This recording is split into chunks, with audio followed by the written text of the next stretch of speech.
This embroidered silk satin dress worn by the Duchess of Argyll for her 1933 wedding generated so much publicity that traffic in Knightsbridge, London was blocked for 3 hours. From August 8th, Singaporeans can get a close-up look when it goes on display among 36 other decadent wedding gowns at the National Museum. It took 30 women 6 weeks to create the dress, which incorporates a 3.5-meter long train. Sold at £52 in 1933, the dress is estimated to be worth £15,000 in today's value. The sheer pleasure in wearing such a theatrical and attention-catching dress goes to the centre of the idea of the bride as the star of her own day. And I think this particular beautifully made dress with its extremely long train speaks to many modern brides of a special, special day in which they are the star of the whole event. Other prominent dresses include a deceptively simple silk satin wedding dress worn by Barbara Beaton, which boasts a divided train. The amazing element of this dress is that it has no fasteners, meaning it has no zips or buttons whatsoever. So how Miss Beaton got into her wedding dress is a mystery. Gowns made during the Second World War were also on display, exhibiting the bride's ingenuity in designing her dress, as fabrics were rationed at the time. Does this gown look like it was cut out of someone's curtain? That's probably because it was. Celebrity wedding dresses are also on exhibition, including singer Gwen Stefani's asymmetric dress with a spray-painted dash of fuchsia, which adds a touch of sassiness to tradition. Of course, what is a wedding without a Vera Wang dress? This organza gown was designed by Wang for her 2007 spring collection. What sprung out more was an unusual choice of footwear, which the bride wisely chose for the outdoor wedding.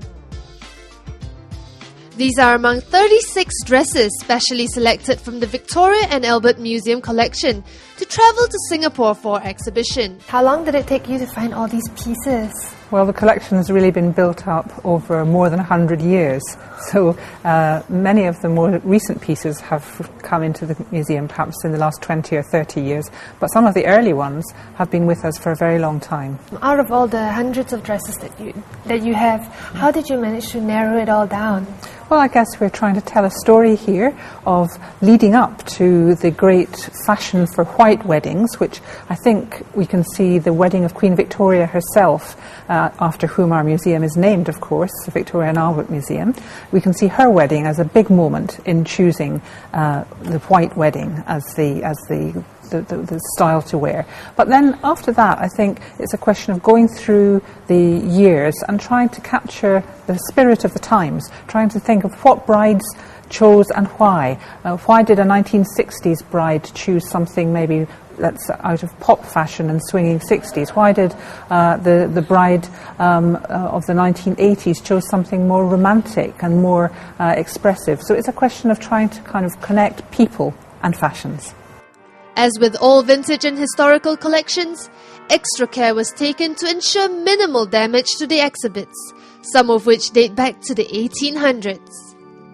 Several of these dresses, they dates back to 200 years, meaning they are very fragile pieces.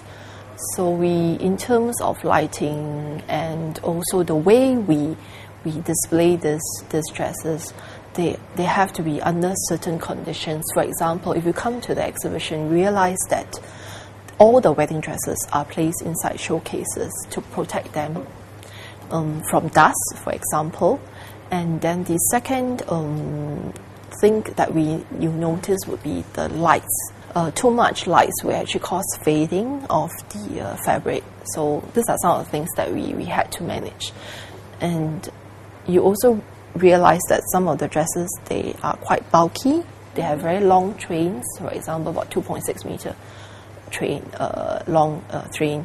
So this would also require very careful handling, meaning we had to engage special art handlers to help us with the installation of certain pieces. 12 Singaporean-style wedding dresses are also included in the exhibition.